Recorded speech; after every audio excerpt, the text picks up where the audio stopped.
India's EV dream is behind and, more importantly, dependent and vulnerable to China's dominance in EV technology and manufacturing, particularly in batteries and rare earth materials.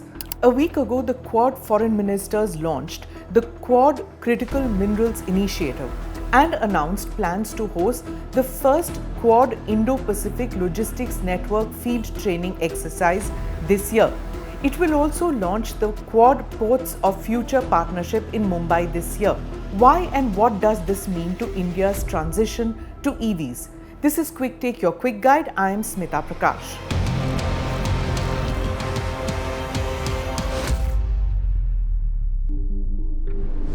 Why is the Quad concerned?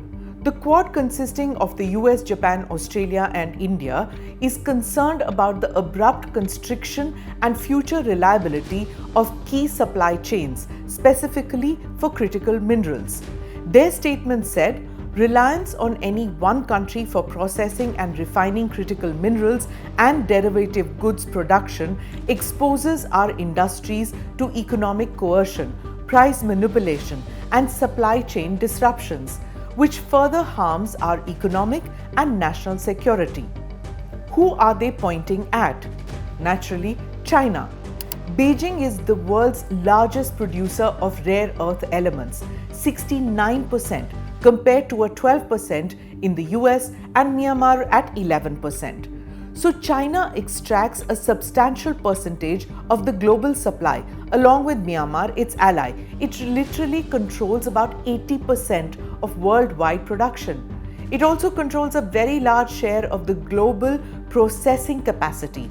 And because of that, many countries, including the US and other Western countries, have become heavily dependent on China for rare earth elements and products made for them. China uses this control over rare earths as a strategic weapon for geopolitical leverage, particularly in its trade relations. India's EV dream and rare earths. India's electric vehicle EV ambitions has hit a roadblock, and that's China's dominance in rare earth element production, crucial for EV motors. As you know, India has a rocky relationship with China. Its export restrictions on the elements used in powerful magnets needed for EVs will hit India's EV industry growth. The magnet crisis. Let's talk about rare earth magnets.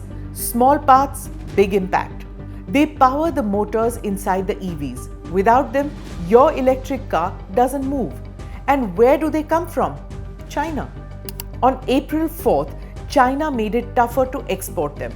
Indian companies now need to fill out long forms, wait for weeks, and still face uncertainty. Shipments are stuck. Bajaj Auto has already raised the alarm. They say production could stop this month. TVS Motors is also worried. Why? Because China controls global supply of refined rare earth magnets. What should India do? Start mining and refining our own rare earths. We have the world's 5th largest reserves, but we barely use them. Fix public-private partnerships. India Rare Earths Limited has existed for decades, but it hasn't scaled. Invest in battery and motor tech, not just build chargers. We can't build an EV future by importing every part.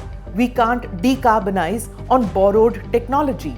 And we definitely can't lead the EV race while China controls our supply chain and companies like Tesla sits out.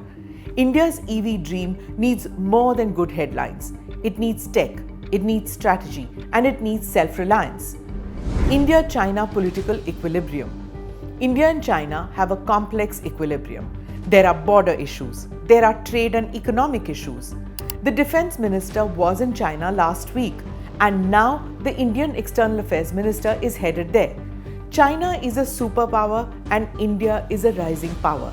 The dynamics between the two are fraught with tensions, and yet the two have civilizational links that go back hundreds of years. So it's all well to get agitated and snap ties, but the fact is that India needs China and vice versa.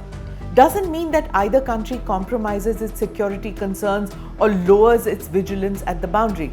It just means that for India to grow, for Viksit Bharat goals, we need to work around issues that bog down relationships, even with countries that are our adversaries.